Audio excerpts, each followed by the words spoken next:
This is a View from the Bridge, official podcast of the Belfast Giants for kingdomofthegiants.com.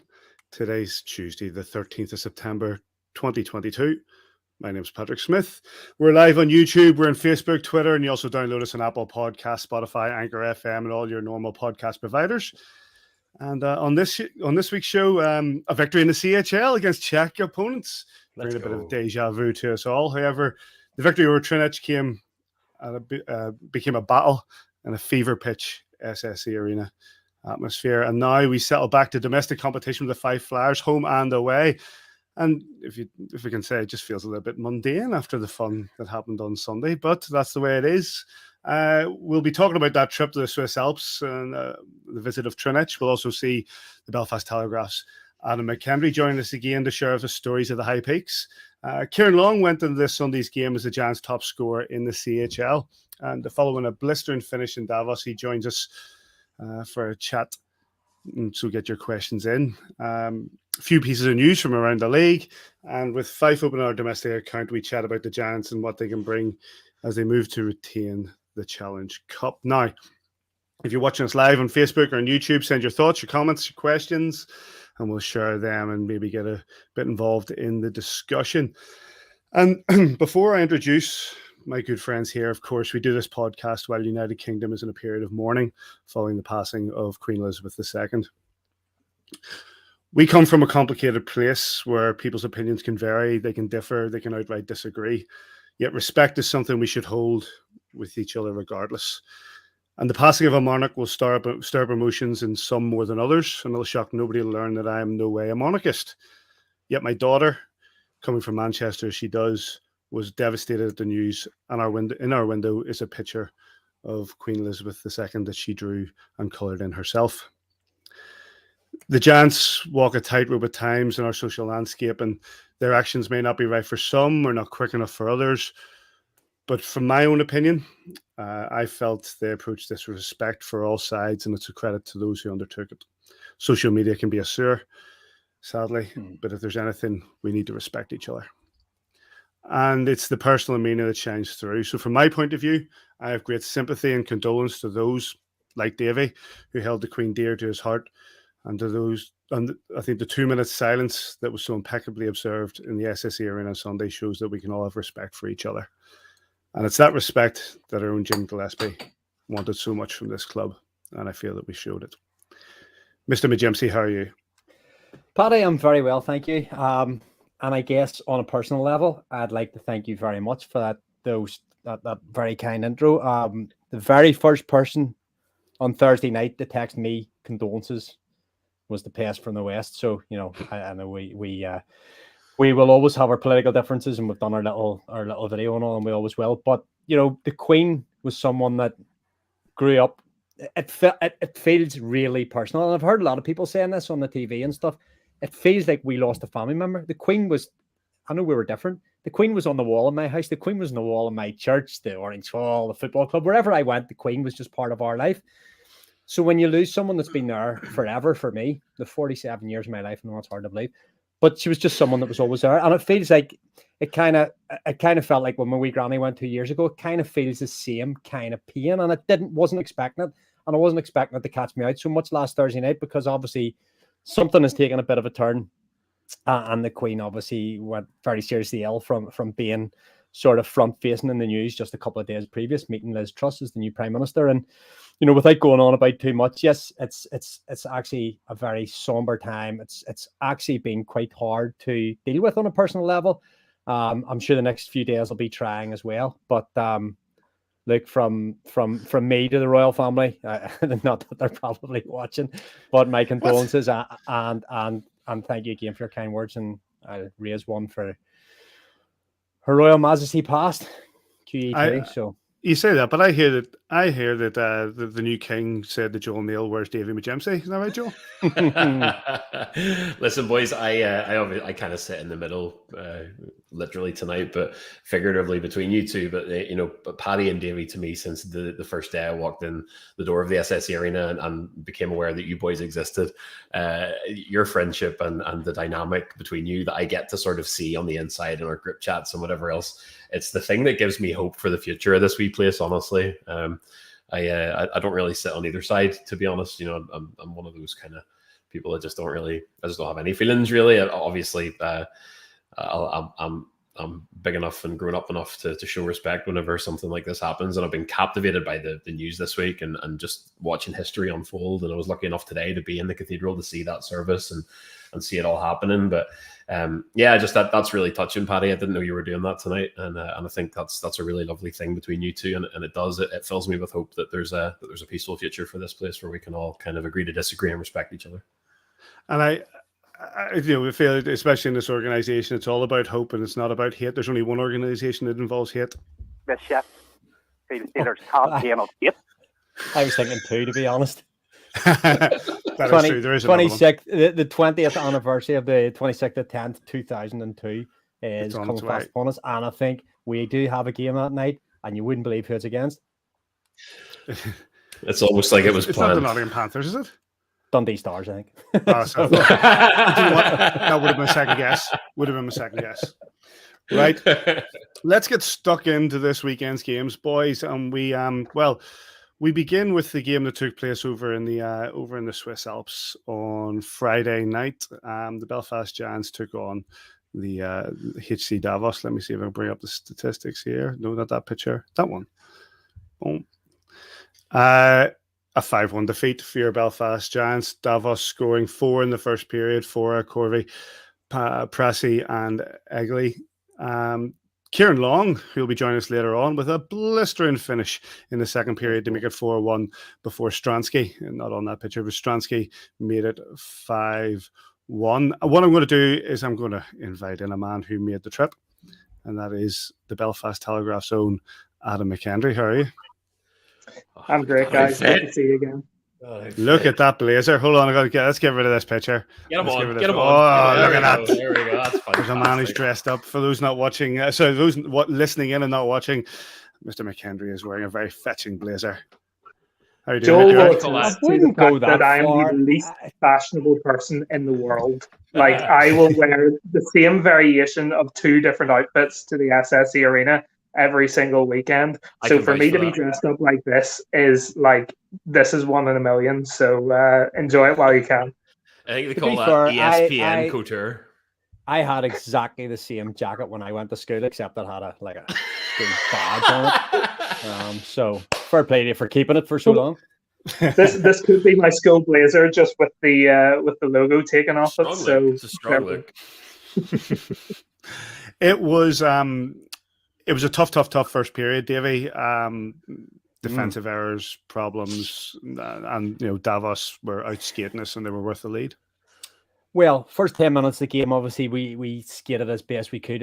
It's the first team in a long time that I've seen a gap in terms of speed all over the ice, and we tried to match them as best we can. And once we got into that second 10 minutes, probably as a club or as a team, we're trying to break games up into, the guys will be doing it shift at a time, at 5 minutes here, 5 minutes there, trying to get through the period breaks. And the mantra, I guess, through this all will be try and skate with and stay as close as you can for as long as you can. And that's how, even in the Sunday's game with O'Sulari, you stay with these guys as long as you can. You try and get a lead and you try and build it. Unfortunately, once we went that one behind and it went 2-3 quite quick, we were under the pump and we're up against it. And you're almost even at that stage, damage limitation. And I know West gets pulled at the end of the first period. And I know we had a little back and forth on our WhatsApp, and we'll maybe come on to that.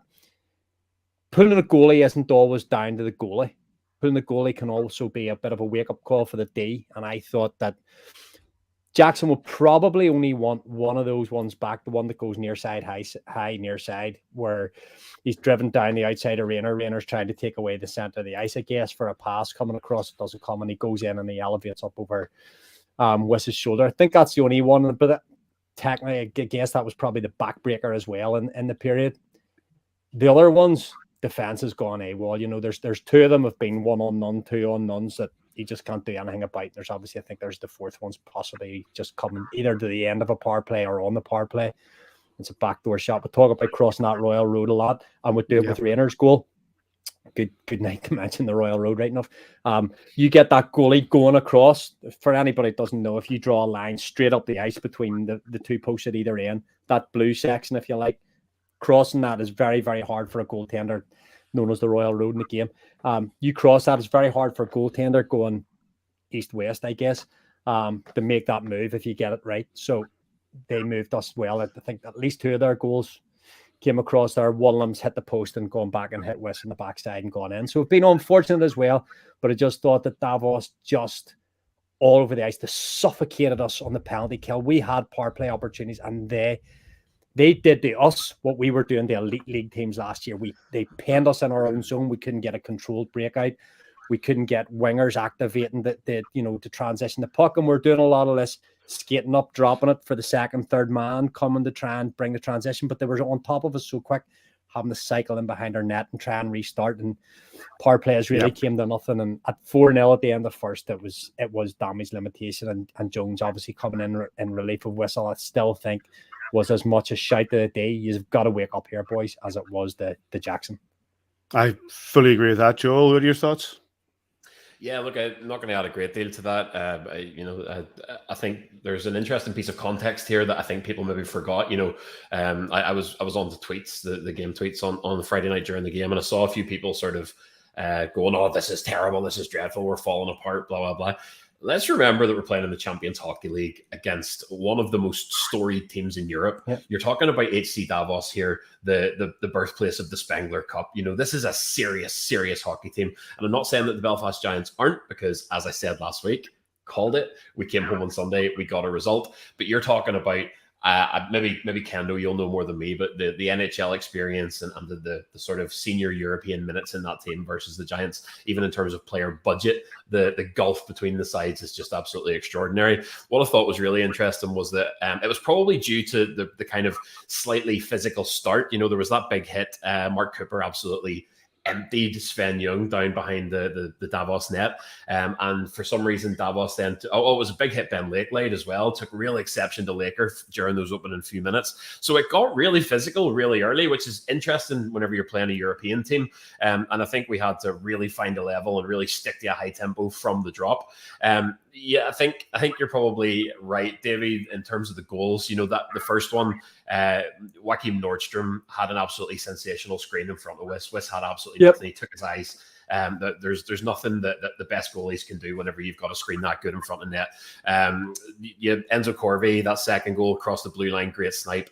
It was Prassel's third that was roofed near side that Wiss would probably want back. But at that point, your defense has abandoned you. You're the third goal there within a minute and a half or so. Everybody is chasing the game. That ice is tilted against you. So there are, again, contextual things there that you have to put into place and consider, for Wiss. And then the fourth was a brilliant stretch pass. Again, as you say, Davey, across the Royal Road for a snipe for 4-0. Apart from that kind of 4 or 5 minutes of madness, again, we hung with them, and I don't think it's entirely fair to lump that all on Wiss. I think Aaron Murphy, to his credit, actually said it on the broadcast as well, that change in goal was a message to everybody, and it was clearly heated as we come out in the second period far better. And it could have been 4-2. There was a beautiful play. Mark Cooper actually left for longer in the slot, but Gilly Sen made a good save on that. But again, you go back and look at these little moments where, man, if we bang another one in there, what happens in the third period? But all in all, it wasn't the disaster it maybe looked like on paper. I think that we hung with them for a long time. Adam, you made the trip out there. Some really great photographs coming back from the cathedral. As it is, it looks like a fantastic place. Gives an insight to your trip over and your thoughts on the game. The first thing I'll say is one of the first people I spoke to about Stadion Davos was George Awada, and I was asking him, what do you make of this place? And he says, it reminds me a lot of IKEA. There's a lot of wood here. Not quite the glowing recommendation I expected.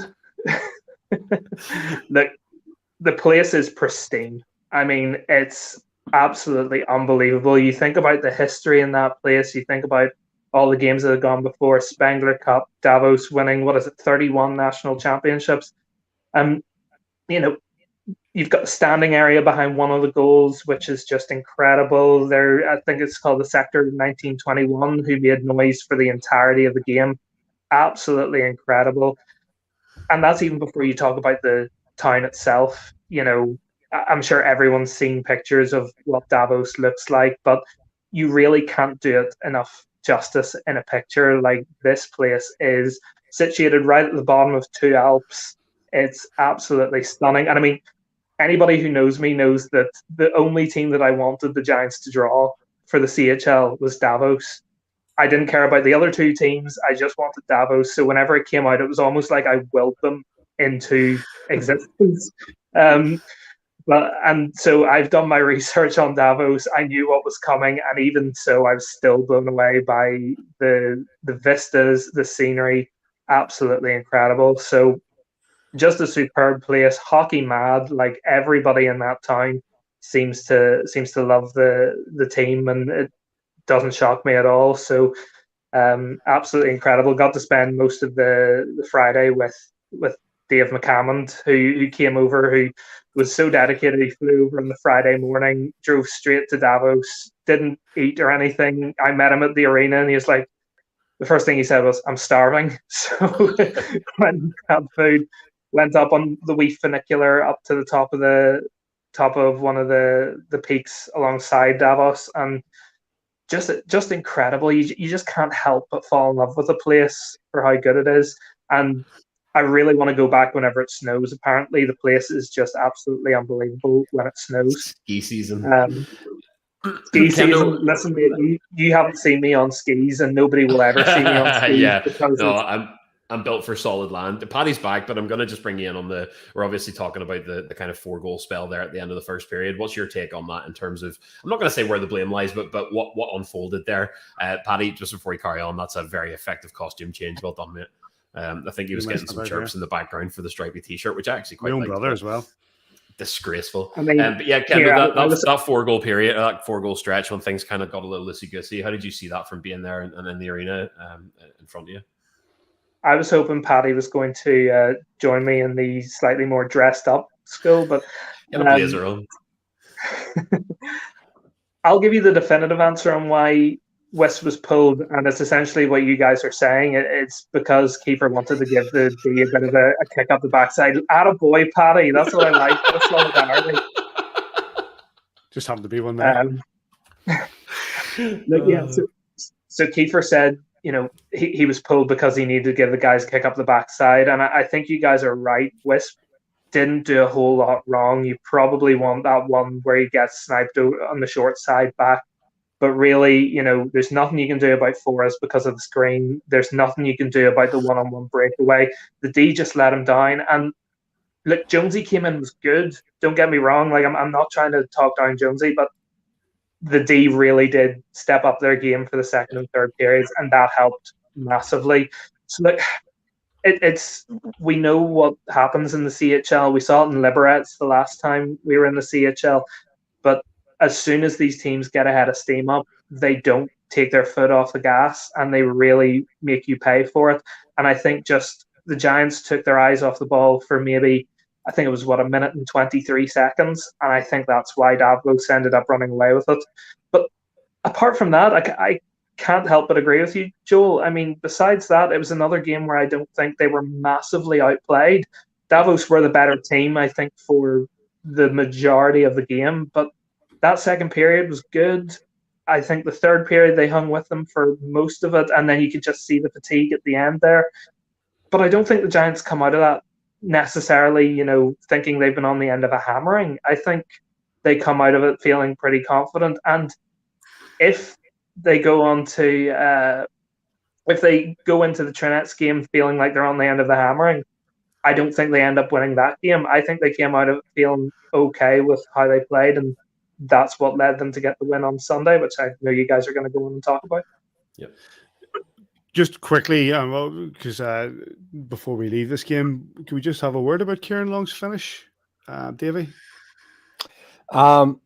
Really nice. It's Goody, isn't it? Goody, I think Goody was on the line with him at times that night, and he's gone down, and he's actually played a really nice play off the half wall in his own end and broke away. I love those plays where a forward can open up and sort of start almost going backwards, and just the release on the shot is just a split second where he just pauses to let the goalie bite and the goalie goes down and he rips it. Really, really lovely finish from Longer, who's been playing really well in the first lot of CHL games. And I think Joel in the intro, or maybe yourself in the intro, said about wearing that top scorer's jersey that's probably a wee bit heavier than all the other jerseys. So, you carry that, and he carried it well the other night in the Ossolari game. So, credit to him. Really, really top quality scorer's finish. And we know that through history, if Longer gets ice time and confidence, which is probably what we'll talk to him when he comes on later on. But if you get that ice time, if you can earn that ice time and you have that quality and you start going those hash marks and you start getting between the circles and you get opportunity after opportunity, if you're sitting on the fourth line and you're getting 4 or 5 minutes a night, it's very hard to score 30 goals. When Ciaran was playing in Manchester and he was playing top 6 minutes and he was getting chance after chance and he was burying and scoring 30 goals, there's no secret that Ciaran Long can score goals. So, he's putting himself in those positions over the last few games. So credit to him, and Long may continue. Before we let you go, sorry, go on. It's the ring. It's the power of the ring. That's what I say. Before you let you go, energy. Before we let you go, Adam, just on Davos, did you travel first class, or we just leave that to David McCammond? Absolutely not. A bit of context in Augsburg for the last CHL trip. Myself and Adam travelled normal class, while Mr. McCammond made a big deal of the fact he was going first class on the train. That's that cool FM money, boy. And we haven't let him live it down since. I'll tell you something that really shocked me. I didn't realise that trains in Switzerland have first class and second class cabins, and there's also restaurant cabins. So I'm sitting there wandering through the cabins and thinking, this is absolutely amazing. Sit down. And this guy comes over to me and he goes, first class ticket. And I just had to sort of put my tail between my legs and slink out and go to one of the second class cabins, because unlike McCammond, my budget does not stretch far enough for first class. He sat there holding a lobster, just waving you out. Yeah. Me and Joel would have been saying, let's see you at the station, Adam. even though you've got your own sports jacket, which, by the way, on a podcast is a wild. even Neil Russell, who would wear a scarf, never wore a jacket. Didn't wear a jacket indoors. No. Adam, listen, thank you very much for your time. Good to chat to you again, guys. Thanks very much for having me on. It was great fun. Cheers, Kendo. Big thanks to Adam McCandy. Right, let's move on to the game that took place on Sunday.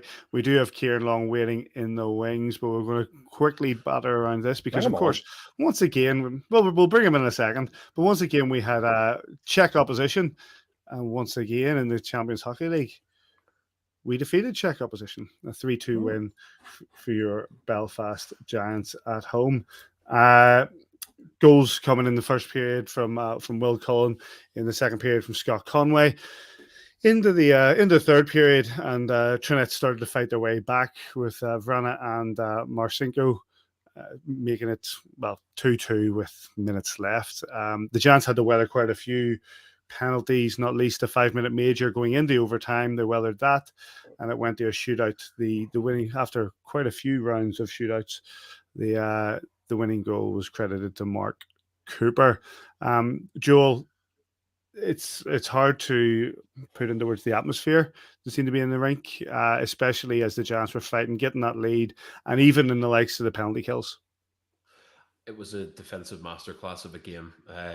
Whenever I was watching that game unfold, especially whenever I watched the 5-on-3 and laid on some of the desperate defending in overtime as well, boys throwing their bodies in front of that puck. Ben Lake, as Jonesy said, he'd throw his face in front of a puck.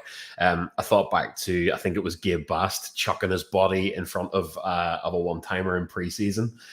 Something clicked in my head then. I was like, if he's willing to do that in preseason, I think we've got something here. This is a game where the defensive side of the puck led us to victory. The atmosphere, I think, a real credit to everybody. That's another difficult afternoon. That's a situation where, as we said at the top of the show, the Belfast Giants have never really been in that situation before, and there was an impeccably observed period of silence. But quite fittingly, I suppose, with the kind of national mood or whatever you want to call it, everything was pared back. There was no lasers and fire and big music and big intro. The teams took to the ice. There weren't sandwiches flying in the period breaks. There was maybe a little bit of nervous energy from people coming to the rink that day because, you know, that is a situation that's never been faced before, which I think the club handled perfectly. But for that game to unfold on a Sunday afternoon in front of that atmosphere and that hot crowd, it was absolutely spectacular. I have never heard a cheer. It's not even a cheer, it's a roar, a thunder for a penalty kill like that 5-on-3 in the second period. And if Scott Conway had tucked that under the crossbar on the breakaway straight after that 5-on-3,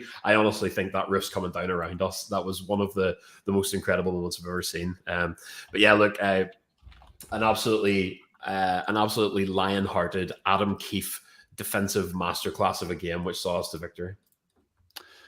We came out of the traps pretty quick, Davey. We got in their faces, and you know, we talked about last week about how when we faced Liberec last time, you know, we played a physical game that they didn't handle very well.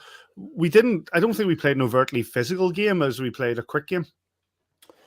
I think 5-on-5 again, we probably carried the horses the most of the game. We got ourselves obviously into a little bit of penalty trouble at times, and that was obviously then you're killing penalties and guys are getting tired, and the fatigue definitely caught up with us. That 5-on-3 going into overtime was something else that the boys had to defend. For context, we had 29 shots on goal the other night.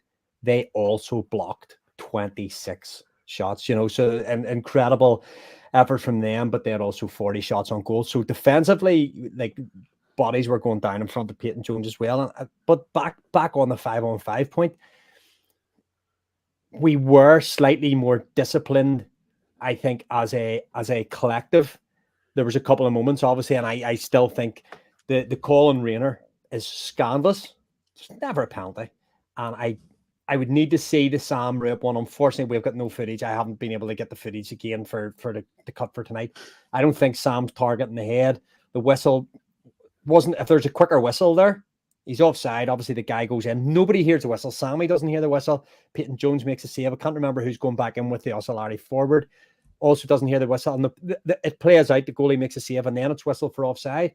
And then they go and Andy Dalton VARs for the penalty. And unfortunately, it goes against us. And we go on to a late 5-on-3, which was, to be honest, we were holding on and thinking, like, obviously they go 4-on-3 in overtime, and everything that brings goes into penalties. I thought that probably did we deserve to win this game? Statistically, don't you even start. Statistically, maybe not. With heart and soul, absolutely, because we talked about the Davos game, and we talked about the other games we've played so far, and about trying to skate with these teams. Here we quiz question for anyone. Who was the last Czech team to win in the SSE / Odyssey / Ice Bowl / Dundalk, wherever we had played in the past? So that's one for anybody to come up with. There'd be half a red stripe for anybody that gets that answer right. So I thought that we hung in really well. The fatigue in the last 10 minutes of that game gave them enough legs just to get back into the game. It was really unfortunate. You go to Davos and you have a really, really, really physical game, 60 hard minutes because they skated fast, and then you've got to do it 2 days later with travel and all in between. We only got home late afternoon. So, you know, in terms of being able to skate with Ossolari, best team in the Czech Republic, hold them for 50 minutes, lead for 50 minutes, and unfortunately not come away with the regulation win, which was what we were really after there. But to come away with the penalty shot win, you know, you'll take any kind of victory in the CHL for sure.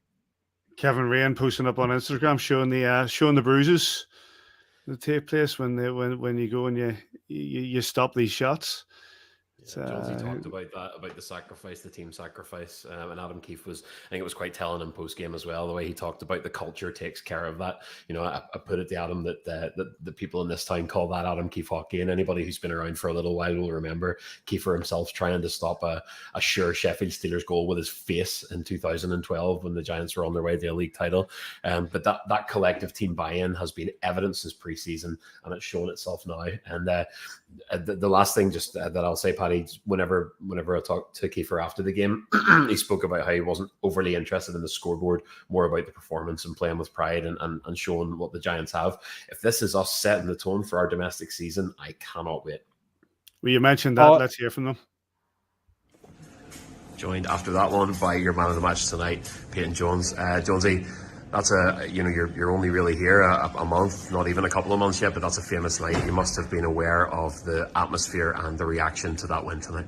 Yeah, it was awesome. Team played great, and the fans, they made the building fun to play in front of. You're playing there, I think, with real purpose tonight. You seem pretty determined that you were going to get the boys over the line for their first CHL victory. Yeah, I think that just every day I try to give the boys a chance to win. Do everything I can to do that, and luckily tonight it happened in our favor. It was a game probably defined by the defensive side of the puck. The Giants were sensational on the penalty kill on the 5-on-3, and you must have been aware of the boys throwing their bodies down for you there late on. Yeah, they're awesome. They, like you said, they'll put their face in front of the puck.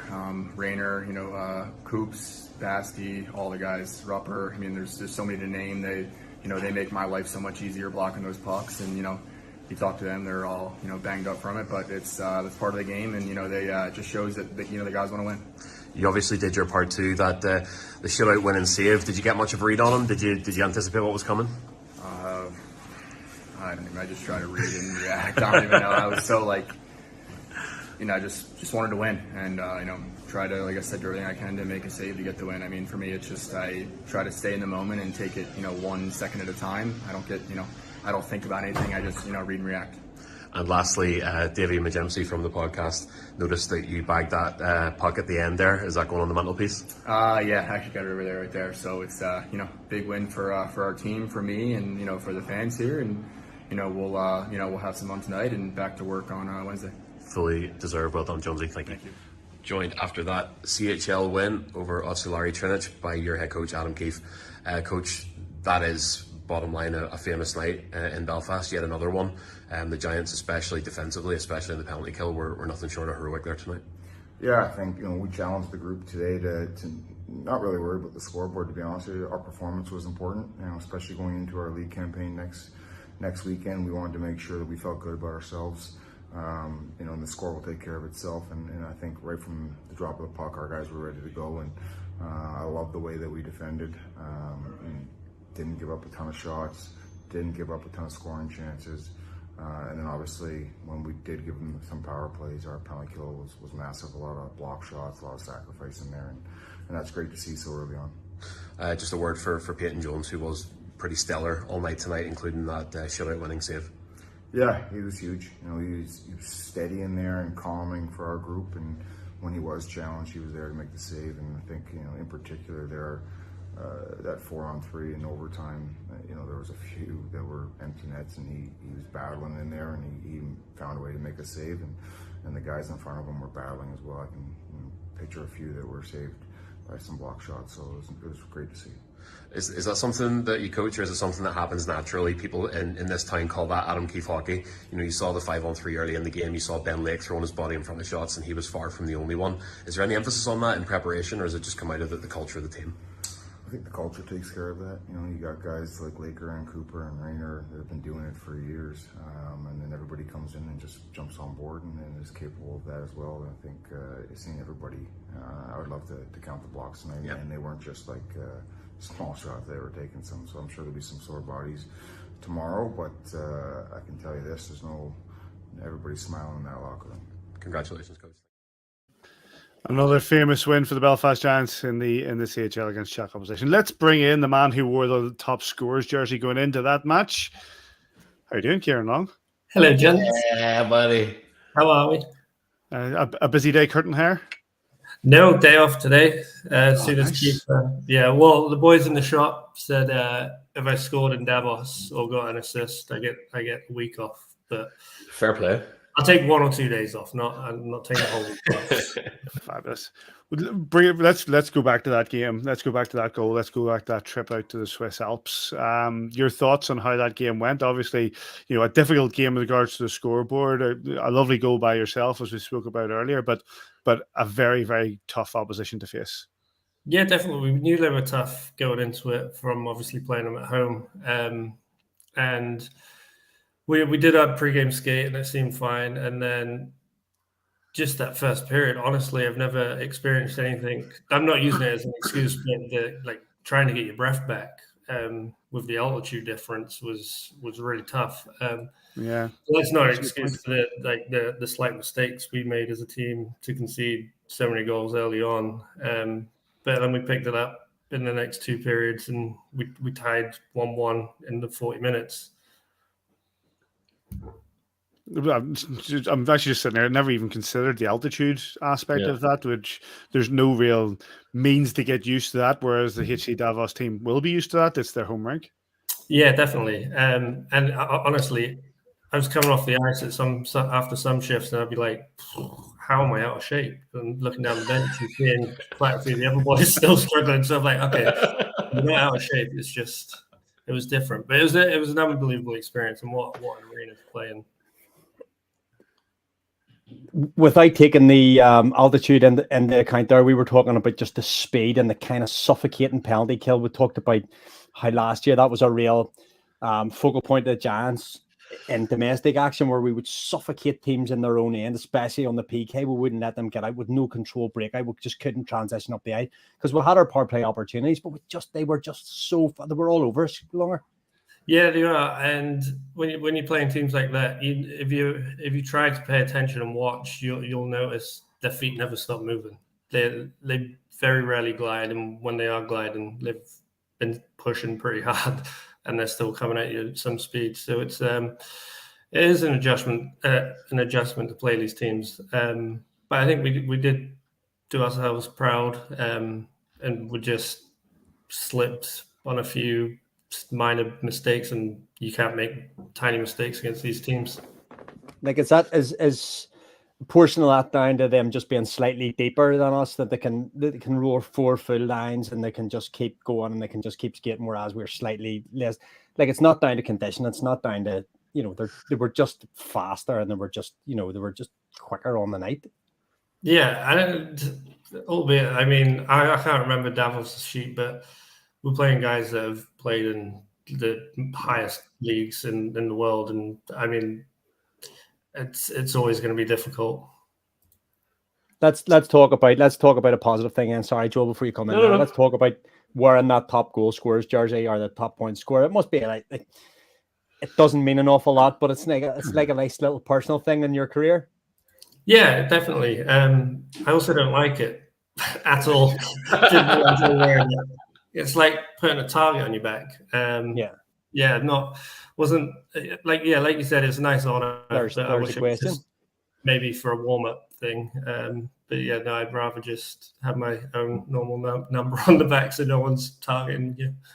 Well, then before Joel comes on, can we talk about the goal in Davos when as soon as Goody breaks the half wall and he gets a bit of a breakaway and you can see that there's a 2-on-1 developing, and you're skating into that, are you begging, are you slapping that stick in the ice going, come on, Goody, I'm open here? I will, just in practice, I know me and Goody have I kind of know Goody's going to pass that. Skating down the ice, I just wanted to try and distract that defender that we were going down on for a little second, and then I wasn't leaving that one time aside. So I was just opening up and praying that he did give it to me, and luckily he put it right into my wheelhouse. I know you don't like the jersey, right? But do you get to keep it? No. Come on, man. That's one of those cool things that you put on the wall, a long time from now, whenever the playing days are over. And another quick one, Longer, probably one of my favorite plays so far of the season was that goal off the face-off in Belfast against Davos. You can be honest, there's no one watching, it's just us. How much of that was drawn up? Were you trying to go for Laker at the back door, or did you if we're being completely honest, and I really don't want to be honest. I've tried that play about 7 or 8 times with I nearly got Mac on the back door the one game, and I think I nearly got Norris or Colby. And then the one time it actually works, I didn't touch the puck once. You what? Their guy won the puck, and their guy panicked because he saw me jump behind, and he whacked it to the net. You did not have to disclose that here live on Are you forcing Davy McJimsey to change his statistics here? He will too. He's going straight onto that Excel. It was my idea, so I'm taking it for my idea. What you did there was force an error, so it's still a pro play. We talked about... hang on. It's a roll back there just ever so slightly. So the point that actually got you the top scorer's jersey. Yeah. Oh no, I think by technicality, I still would have got it because I was the last person to score. That's fair. That's fair. Did Longer did Laker not score the goal? No, because I wore it after the Davos game. I can't remember now. There's been too many games. Congratulations anyway. It was outstanding. Yeah. You forced them into the errors. That's what your job is. It was my play. Forcing one of the most storied teams in Europe into that kind of an error in their own zone. What a guy. We talked at the top of the show earlier whenever we were discussing the games longer just about the team culture. It's been a topic of conversation since Sunday, since preseason really. We talked about seeing Basti throwing himself in front of pucks in preseason, which I absolutely love seeing. It might not be the smartest move, but I love to see it. You're now a couple of seasons in to being a Belfast Giant. You've been in a couple of different locker rooms and had a feel for the boys. How early in the season does that culture become evident? The fascinating thing about our league is that you've got like a couple of weeks to get some team chemistry before you're hitting the ground running. This year more than ever, because we're not going into Challenge Cup group games where if you have an off night, you're probably going to find the points that you need. You're going straight into competition against Europe's best. Can you see it from that kind of training camp, that couple of weeks that you spend together, that this is a group of guys who are determined to win at any cost? Yeah, definitely. I think like a big factor of that, obviously last season we were quite a new group and there was only a handful of guys that came back from the year before that. But coming into this season, we had quite a big group of guys coming back from a very successful year. So I think the new guys coming in have taken well to what us old boys have kind of our buy-in as well. And yeah, it kind of worked out nicely. Obviously, that's the CHL behind us now until for a few weeks until Swedish opposition, both home and away. What's the team called, Paddy? They're from Sweden. All right. Nice move. I'll deal with that when we get to that week. Fife home and away to start to try and retain the Challenge Cup. They had a bit of a weekend there themselves. How's the preparations going for this weekend, mate? Yeah, good. I think obviously having a bit of a rest from the CHL and then now focusing on to the Challenge Cup that's ahead of us. Yeah, we're just taking each day as it comes, working hard at practice, getting our workouts in, and yeah, Keefe doing his thing. His preparation's pretty good so far. And just lastly, obviously since we last spoke, and congratulations, you and Hannah got married. Where's the portrait? Where's the picture? Where's the fantastic picture that was handed over? Is it on the wall? Room. It's in the back room, and yeah, it's on the fireplace. It's a lovely picture, David. Is that the alleyway shot? That was our boy Ryan Hitchman, right? It was, yeah, but I'm on about the horrible one. From talking about the beautiful wedding. We're talking about badly drawn AVFTB. Badly drawn one. Lovely picture. Sorry, I'm just being overly romantic. We'll keep the future kids away from the fire, so it's okay, Can I ask one really quickly? We had George Awada on the show last week. Longer, obviously, I think anyway, it's the first time that you've encountered him. A legendary Giant, former captain. He's pretty much done it all with the Belfast Giants. What kind of impact has George made coming in and filling a role that Jeff Mason filled so well? That was someone who was a Giants legend in his own right. What's it like to have him around the place? Yeah, really good. Like another port down guy. What more could you want? Respect. Trying to take over here, aren't we? Yeah, no, really good. He's everyone's got to know him. He seems like a really nice guy, and seems that he knows what he's talking about as well. So that's obviously a major factor of him getting the job. Yeah, so I mean, it's only been a week, but yes, he seems a great guy. One thing that George Awada, and I know Paddy will agree with me, probably bar none, the greatest penalty killer this club has ever had. And go back and watch old tape of him, unbelievable. The work rate and the blocking shots and the forecheck and back check. But Is that something you can actually coach into a player? Is that something that George brings at all? Or is that just, if you're on the penalty kill, you've obviously proven that you can play that kind of game. But, is that something that they try and coach into you? I believe you can be coached into it. Throughout my whole career, I feel like every year I've learned something new. I don't think you're always set in your ways. I think if you're set in your ways, you're not going to get too far in hockey, really. The game steps up every year, and if you're not trying to learn, you're not going to progress. Yeah. I think one thing Paxton always banged on about and still does on his little, things that he puts on Facebook, be coachable at any stage of life. For me and my job, for Paddy, for Joel, for anybody, whatever job you're in, whatever walk of life you're in, be coachable, and I'll stand you in good stead. Especially in a barbershop. Hairdressing as well. Barbershop. It's not hairdressing, it's barbering. Barbers. Barbering. But you're not hair, Joel. Hashtag Holfast, baby. Well, listen, mate, we appreciate you coming on and joining us. Well done on the goal against Davos and your honesty on the assist against Davos. And good luck this weekend against Fife. Hey, it's still my assist. Don't take that. Yeah, okay, it stays. Yeah. Nice, Davey. Let's go. Davey's the man in charge of that. So there's no delete button after 20. Once it's 24 hours, can't delete. It's all good. Nice one, mate. Thanks. See you later. Cheers, Longer. Yeah. Big thanks to Ciaran Long for joining us on that. And well, we've got another guest straight away coming in. A man we know very, very well. Hi, Simon. There it is. Oh, there he is. Let's go. We're putting the band back together. I heard your numbers are good. Alex asked me to come back on to help you get them back up again. Thank going up, well, obviously, 88. I don't know what that says in bingo. Obviously, Simon, you've had a couple of weeks off from the ball. You've had a long time off, but from behind the mic, you've been busy in other parts of the Giants. One bit. But this weekend sees you return behind the mic in Giants TV. And how's the preparation going for that? I'm going to be honest, I haven't even looked at it.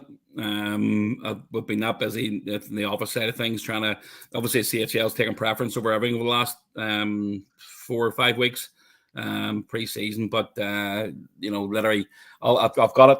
I've got a list of stuff to do this week. I've actually started following the Fife Flyers on social media.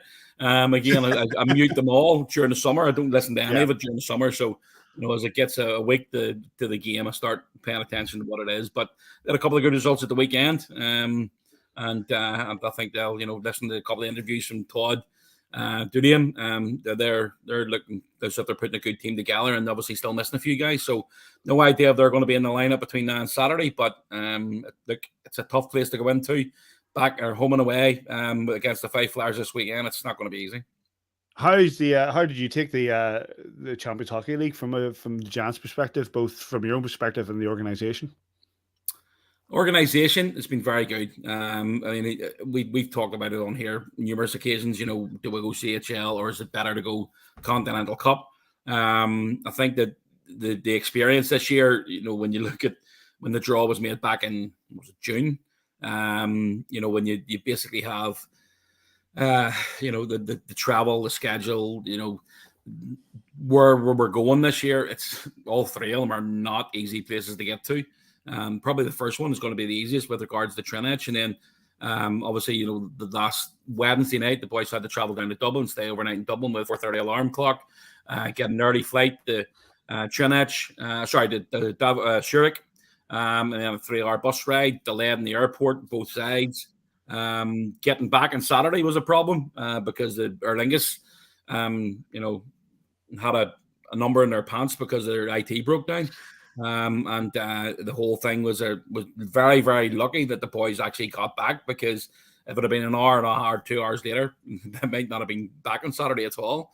So when you're playing against teams the likes of Davos, who are chartering a jet everywhere, Trinec, who chartered their own plane for their management and their owner, and they chartered a plane for their fans and their team. So when you're playing against teams like that, and the money that they have available to do basically whatever they want, I thought we put a very, very good account of ourselves up against all the teams. Maybe a bit of a lapse in concentration in each game, apart from Sunday's game. I don't think anybody could argue about that. Conceding a couple of goals quickly in the game in last Friday. 3 goals in a minute and 20 seconds or something like that. It's never easy to recover from. But to come back out in the second period, Jonesy played lights out on Friday night, and he played absolutely amazing on Sunday. So it's been a decent 4 games, but there's still 2 to go, and arguably against the best team in the group. So all to do when we get the Skellefteå. Nice. Skellefteå. Thanks, an mate. Absolute fully, Patrick. That goes out there in. Are you still doing that flipping tones and numbers and all? So they've got to come here the 4th of October, and we got to go there a week later. Talk about the levels, says. I know you may have talked on the phone about the levels, and we'll talk slightly longer there about it. These teams are all slightly deeper than us. They can run 4 full lines where we probably have a centre chipping in on the 4th line to make up the numbers there, and they can just go flat to the mat. He was talking about you watch these teams, they never stop moving their feet the whole game. They don't glide into hits. They skate to the bench and they skate on and off. You know, you can't do very much about that. You just have to hang in for as long as you can. And in games we've hung in pretty much for 40, 50 minutes. Yeah, we'll take that little 3-4 minute period in the first period in Davos where the game got away from us. But generally, we've skated with these teams for the best part of the game, maybe fatigue kicking in the last 10 minutes of each game. Look at Trinec. Plus it's pre-season, more or less. Yeah. So Trinec, if you look at Trinec, we're speaking of thoughts about this, Trinec skate more or less 12 months of the year. They take a couple of weeks off. They'll skate for 3 weeks, take a week off in the summer, skate back for 3 weeks, take another week off. Ultimately, that's it. Their star players will play a little bit less, but that's it. That they literally skate all year round. Davos isn't much different. Yes, they've got a couple of superstars that come in, and when you're talking about, if you're looking about budgets and stuff like that, I mean, there's guys in that team that are earning not a hit kicking the ass off what our whole team's earning, and that's what you're up against. Like, mental. You're playing against arguably one of the best teams, European wide, and over the last 15, 20 years, Davos have been absolutely amazing, and. Obviously Laura and Kelly are my colleagues Laura Small, but Kelly Kingsley Smith within the commercial side of things. They both went to Davos. It was absolutely amazing. They absolutely loved it. And when you get the opportunity for trips like that, and obviously the fans that all went as well. I've seen a couple of posts coming up there that people enjoying the trip, and that's what it's all about. If you can get away to a European trip with a hockey team, go and do it, because it's arguably the best trips that you'll make, because I mean, listen to the atmosphere that was happening in Davos last Friday night, and even the Trinec, there's 140, 150 Trinec fans in the SSE Arena on Sunday, and they made a lot of noise as well until we went 2-0 up, and then all of a sudden somebody pressed the mute button. So it's amazing. I think we've done really, really well in the 4 games that we've had, Davy. But again, it's a massive step up. Let's not get away from that. It's a huge step up from the level that our guys are at. And if you look at the way we played on Sunday, Adam gave him an extra day off. So, they must have done something right in his eyes, because he can be quite tight hard on some of the players and training, especially this early in the season, because he wants them to be at their peak. And I thought Sunday, if we played like that against any team in the Elite League this year, we're going to wipe a slate. We'll mow them down. Yeah, so I was going to actually ask, having heard the stories from Davey and on this podcast of sort of you and your playing days and the type of player that you were, this Giants team is really exciting. They're physical. They seem ready and willing to sacrifice their bodies. You obviously are around the boys, maybe more than anyone, kind of outside of the playing stuff. What are your thoughts on this team that's been assembled this year and their kind of prospects for the season ahead? I think, again, when you look at guys coming in at the start of the season and for pre-season, everybody came in shape. And that's, I think they all realize that, the way we're sitting right now, we've got 16 imports on our books. So, yes, they can all play in a CHL, but 2 of them have got to sit coming this weekend. You can't play everybody. And that's, if you're a hockey player at all, and if you've got the right attitude, you want to play every single game. You do not want to be one of the guys getting cut, especially in the first home game of the Elite League or the Challenge Cup. Domestic competition. You do not want to be sitting and as a guy who's basically been scratched for the first home game. You just don't. So, I mean, when you look at the guys that come in, they all come in shape. Adam was really pleased with the skating tests and pre-season. And obviously, again, there was a few games missed out because of issues with off the ice side of things. But everybody's ready to go now. They've all been firing on all cylinders, more or less. A couple of little niggles, but you get that throughout the season. And hopefully, everybody will be ready to go. They've had the extra day off this week, which boys will really appreciate. It's been a tough couple of weeks with travel to, Czech Republic and obviously Switzerland, and then the 4 games against much higher opposition. So I think we're, the guys this year are looking. There's 3 or 4 guys have really stood out for me already. One of them's, Mark Cooper. He's returning this year. He has come in beast mode, and you've seen that first couple of games this season. He's throwing hits about. The referees, you're going to get it at every single level. Neither of them were penalties to me. And even, there's never a penalty. Never in a million years. That one, especially the first game of the other night. But, Ben Lake, again, come in beast mode. Those 2 playing together with Gilbert and on the right wing, the left wing to start things off. It's been great start of the season, but it's only 4 games in. We haven't played against the Elite League competition yet. So that's where it's going to, you certainly want to try and stay at the level that you've been playing at for the last 4 games. But it's going to be tough because, teams that we're playing against now, they're not probably arguably not going to be as good as the other teams, but they're going to play a different system. So they're going to get the man behind the puck. They're going to have, find different ways to go at them. Whereas the likes of Davos, I mean, every single one of them can get 100 miles an hour. I watched them when they came in here Sunday week. I was down and watched the morning skate. It's just ridiculous how fast these guys can see it, especially when you're standing right beside the gate.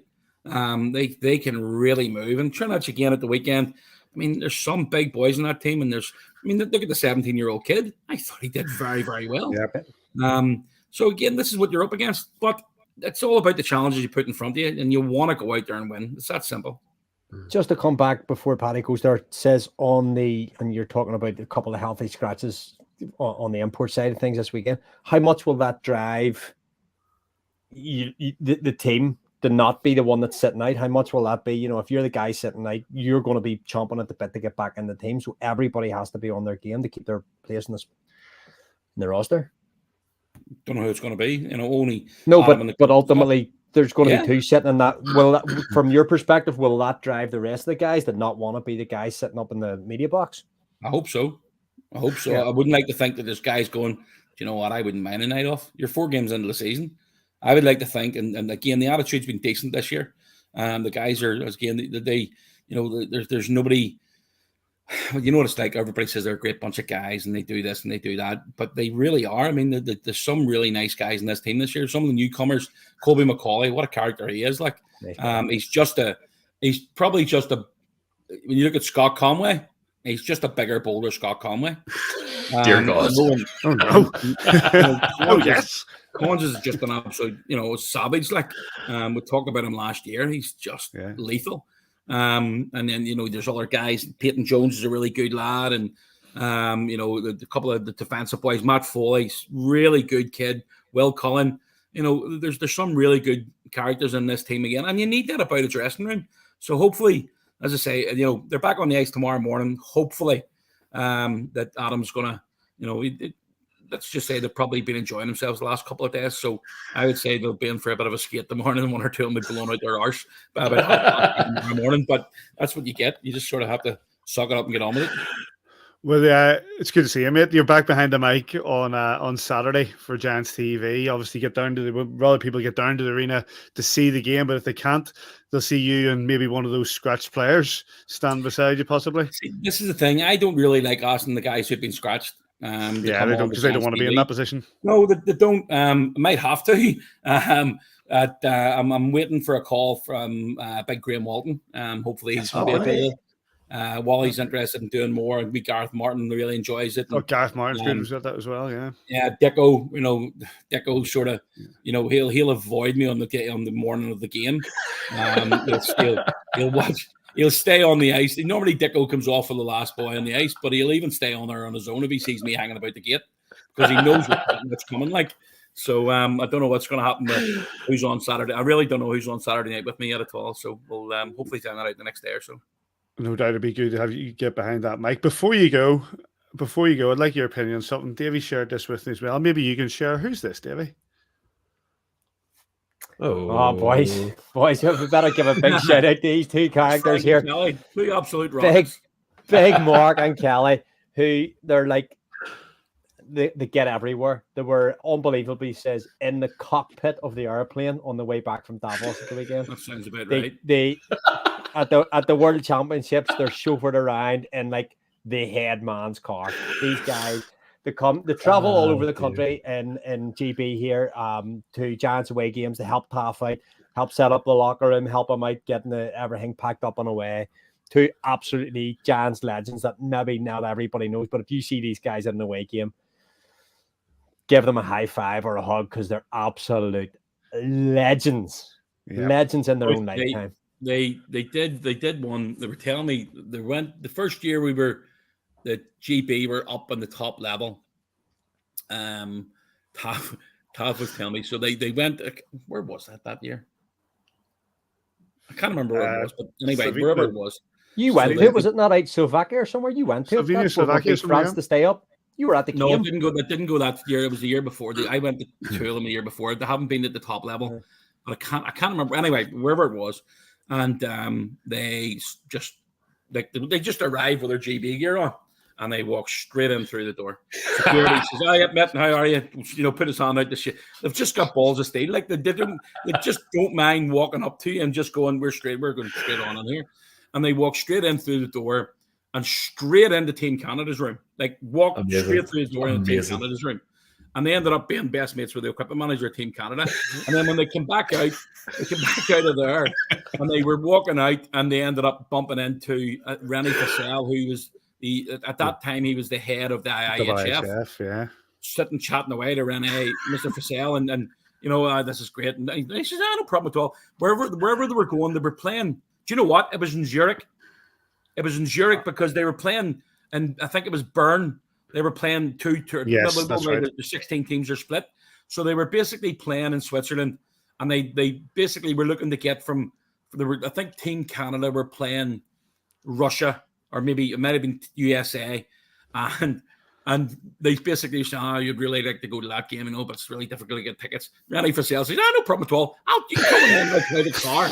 I'll give you VIP tickets to all the games." And then they just go back again the following year. They were in Helsinki this year. Same thing, walk straight in. But they're two absolute rockets, like two really, really top men. I've seen them a few times in Manchester working with Taff and all the equipment out, but some of the photographs you boys are sending through of these lads and where they're getting to, absolutely remarkable. You gotta love it. Why we're just giving them a quick, I've sent you another picture there to throw up if you have time. There's a guy played for the Edmonton Oilers, Nurse or something. Darnell Nurse. So they're sitting having breakfast in the Team Canada hotel. And Darnell Nurse comes and sits down beside him, and they're just like, "All right, big lad, how's it going?" And he goes, "Just want some orange juice?" Darnell Nurse is up getting them their pure orange at the World Championships. I'm bringing it down to set it down for these two guys, and they're like, "All right, big lad, cheers, thanks." Amazing. So but two nicer guys you'll never meet. You just will not meet. Two top lads. Brilliant. Can I say something for a go? Yes, go for it. The OSC are back this Saturday. The OSC desk will be open Saturday. Membership's available. The bench club's back this year. So if you want to join the bench club for the week the week off the 24th of September, right the whole way through the season, get your name down there. We're going to organize events this year. We're going to have, as I say, we're going to have more interaction with the coaches, and we're doing a coaching session. Adam's going to do a coaches night in W5 in October. So quite a few other bits and pieces happen. I'm literally just back from an OSC meeting there tonight. So yeah, a bit of crack this year again, back to normal. Absolutely brilliant. The OSC do some brilliant work for the club. They do some brilliant fundraising for the club and do some brilliant events and all that sort of stuff. So it's good to see it back in a big way, mate. Tip top. Let's says as always. Thank you very much, mate. It's good to see you. We'll catch up. I know it's about heating or eating, Davy, but that beer's crap. By the way, you need to get better branded beer than that. It's the kind of beer I would drink. It was 6 for £4, so it was either drink. I'm not surprised it's 6 for £4. There's 6 for £4 for a reason. Yeah, because you can buy them and still have the heating on. Megan, get yourself a pint of Heineken, mate. You'll be all right. With thanks to our sponsors, Red Stripe. Was it? It's made. Is it made by Heineken? Made by Heineken, says. There you go. Yes, okay. Good lad. I'll let you off that then. Good shout. Good lad. Cheers, says. All right, Jan, says later. Cheers. Thanks, good to see Simon again. And yes, he will be behind the mic on Saturday. Wouldn't go that 7 p.m. at the SSE Arena. Get down to that if you can. And if not, join him on Giants TV, and who knows, we'll be beside him. Right, we're 1 hour, 5 minutes. We're going to wrap this show up pretty soon. Mr. Joel Neal news. Really quickly, boys, just to bring you up to speed on what's been happening and why we've been off on our adventures. There were 3 all-Scottish games in the Challenge Cup at the weekend as the domestic season got underway. Firstly, I don't know if you were following this, the first game of the season, absolutely bananas encounter between Glasgow and Fife in Braehead, which saw the Flyers open their season with a 6-5 road win. The Clan had led 3-1 heading into the third period before Todd Diddiam's side scored 5 goals in just under 8 minutes, 3 of them on the power play. Amazing. Glasgow mounted a late comeback attempt with goals in the 57th and 58th minute, but fell short of their equaliser. What a way to start the year! And on Saturday, was there any good sound bites from? Haven't managed to listen to Malky's post game, but you can probably assume it was electric. And on Saturday, I'm just going to call them this all year now. Jeff Mason's Dundee Stars blanked the Flyers 3-0 in Kirkcaldy, and on Sunday the Stars made it a 4-point weekend with a 4-3 win over Glasgow at the DIA. So fair play, Mace, for a 4-point weekend to start the year. In the Premier Sports Elite League, the Coventry Blaze needed OT to find a way past the Storm in Aldi on Friday, winning 5-4. Elsewhere, the Steelers lost 3-1 at home to Cardiff, and the Nottingham Panthers clinched a home OT win over the Guildford Flames. On Sunday, the Blaze made it a 4-pointer of their own with a 2-1 win over the Panthers at the Sky Dome. Excuse me. The Cardiff Devils dismantled the Manchester Storm in Wales, winning 8-1. Tough to see. And Sheffield travelled to Guildford to get things back on track with a 4-1 victory. Your Premier Sports game of the week this week is on Thursday, as Jeff Mason's Dundee Stars host the 5 Flyers in the Cup, hoping to go 3-0 on the season. And just a quick one on the CHL. In the Champions Hockey League, 6 sides have already qualified for the round of 16 knockout stage, with 2 group games still to go. Lilea, EV Zug, Red Bull Munich, Tapara Tampere, Angelholm, and the Zurich Lions are all in the hat. Patrick Smith's Berlin Eisbären Berlin are still in the mix, but sit third in Group G, 3 points behind Mountfield, and absolutely dominant 4-time CHL champs for Lund. That is the group of death there. The Giants, for the record, are still mathematically in the hunt, but would need 2 regulation wins over that Swedish team for a chance at progressing. Skellefteå. Easy. Not a baller, big lad. Skellefteå. And that's your news, Patrick Smith. Fabulous. Good. Just a quick note for the Sheffield Steelers. They're now 1 win out of the last 8 competitive games. Really feel for them.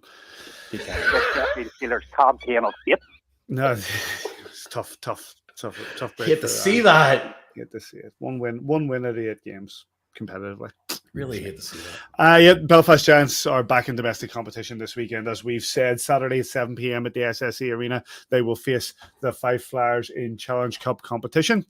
And then they will fly over to the Kingdom of Fife to Kirkcaldy to face the same opposition at the Fife Ice Arena, 6 p.m. on Sunday. And I'm sure that will be on Flyers TV.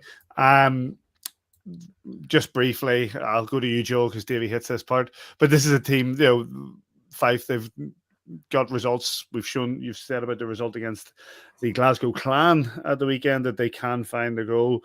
From the Giants' point of view, it's just about keeping that momentum. As Simon said earlier on, we have to drop 2 imports, and this team will have to fight for their places. But we have the drive, we have the ability, and if these 2 weekends have shown it, we can win these games.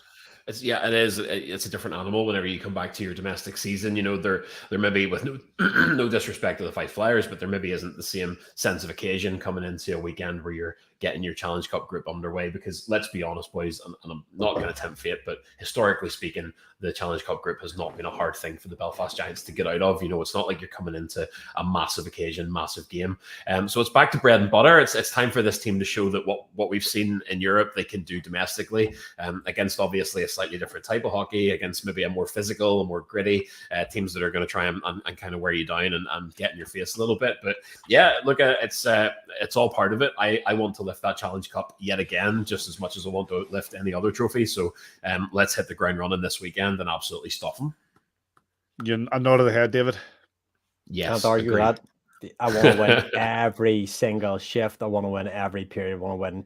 I remember you talking about it years ago on a podcast, and was out riding my bike, listening to it on my little, I've talked about this before, my little MP3 player. You could put one AAA battery in and just plugged into it. And you talked about wanting to win every. You have to. What was it? You set out for perfection, and you accept. I can't remember what exactly the term was. Don't let perfection be the enemy of the good.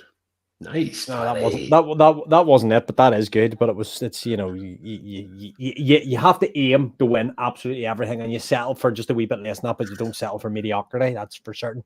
And the Belfast Giants have to go out to try and win the Challenge Cup. We have to go out to try and win the CHL, boys. We have to go out to try and win the league, win the playoffs, win everything going, because that is the heritage of this great club. That is the blue collar, rock'em sock'em. What was it Todd Kelman called it years ago? Kick-ass hockey is back, and this weekend starts the domestic season, which is our bread and butter. And much as we love our European adventures, this is the real business, starts this weekend. And Fife, we're coming for you. Absolutely. Saturday, 7 p.m. at the SSE Arena. Get yourself down there or join Mr. Kitchen on Giants TV. And did Kitchy find that rubber jersey? Did he? I don't know, but I've offered to swap that rubber jersey for a guitar from someone that owns a guitar shop who's not interested. So it'll just I'll just go in my drawer forever. I'll use it for polishing the car or something, That's it. And then Sunday over to the Kingdom of Fife, as we said, to face the Five Flyers, the second domestic game in the Challenge Cup against the Five Flyers in Kirkcaldy, 6 p.m. on Sunday. Any other business? Let's go. We need to wrap this, but just one really quickly, and I'll retweet this onto the AVFTB socials after the show tonight. But Giants operations manager James Glover tweeted tonight to say that at the end of next month, he's off to Argentina with Inline Hockey Ireland to compete in the World Skate Games. Massive financial commitment annually for the players, and they've put together some really, really nice sponsorship packages to try and offset the costs for the team. These are amateur players who are out of their own pocket making this happen and going to compete. So if you wouldn't mind checking our socials, if you run a business yourself, if you have family who run a business, or if you know hockey people who are maybe doing all right at the minute and would like to contribute and help out a really nice wee cause to get the boys away to go and compete, I'll retweet that tonight. Yeah, it's great work from Glover as well. Sponsored? Sorry? The which? Is the coach of the team needing sponsored? Glover? Yeah. I mean, is that an offer from your friends at A View from the Bridge? No, it's not over from View from the Bridge. It's a philanthropic, gesture from Davey Boy, that might help the coach out, I'll throw my name on it. Get your people to talk to my people. Yeah. If the coach could find his way to the post office sometime soon, I would be happy to help him out. But I've been checking the door for some post, and he said he'd send me something through, but it's not arrived. By all means, this is like the other coach in the Puma rep. Every day I'm checking every lorry that goes past the door. I'm like, oh no, it's never. Did that stuff never come? Never, no. Oh dear. I think Ed Sheeran's wearing it, but we give a wee shout out to the CEO of the Odyssey Trust who's watching, and say no more. Just be careful what you say. Evening, boss. Yeah. One is there anything from yourself, Davey? Otherwise, I've got one last thing to throw in. Oh, just that the Rain Razor for 2022, it is in discussion. Exactly what we're going to do. There is something coming really, really soon because we like to try and use our platform for some form of good. And this year we've got something quite exciting. We did the stats based one last year. We saw a little tweak on it. But I need to talk to Rainer, I need to talk to Smallsy, I need to talk to Says and get this just across the line. You've seen the cut and floor rejects, so hopefully there'll be something in the next 7 days. And next Tuesday night, we will be able to get people on board for what we're going to try and do. And just one last thing, I think I noticed on social media, I know that Laura Small had shared it, it's the fact that obviously we had the sad news about Jim Gillespie, but that he will be returning home. Did I read that correctly, Davy? You did indeed. Cremated, obviously, out in Texas and coming home this week. I think it's Thursday, Joel, down in Bangor Thursday. direction. Yes. There's a service down in Bangor for anybody, I guess, that wants to go down and show their gratitude, and internment somewhere about Bangor as well. Am I right or wrong? I honestly, mate, you threw me a curveball there, Paddy, because Joel did send the information, but it just don't have in front of me. So yeah, I'm no, just trying to remember it.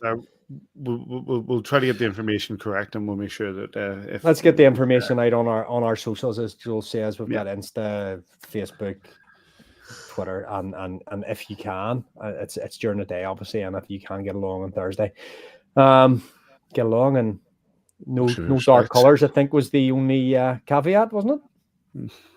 Absolutely. And if there's anything else, gents, we'll wrap it up there. 2 games for the Belfast Giants on Saturday and Sunday. Domestic competition in the Challenge Cup.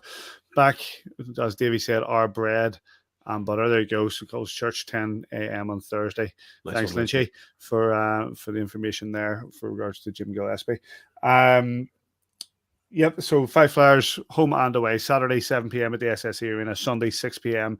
over in Kirkcaldy. Big thanks to Simon Kitchen for joining us, Ciaran Long. You can get us on Facebook, YouTube, Twitter, kingdomofthegiants.com, all your podcast providers. Mr. Majimsky and Mr. Neil, good to see you. Thanks, boys. Always a pleasure. All the best, lads. Wherever you are this weekend, we hope you enjoy your hockey, and we'll catch you here next time on A View from the Bridge.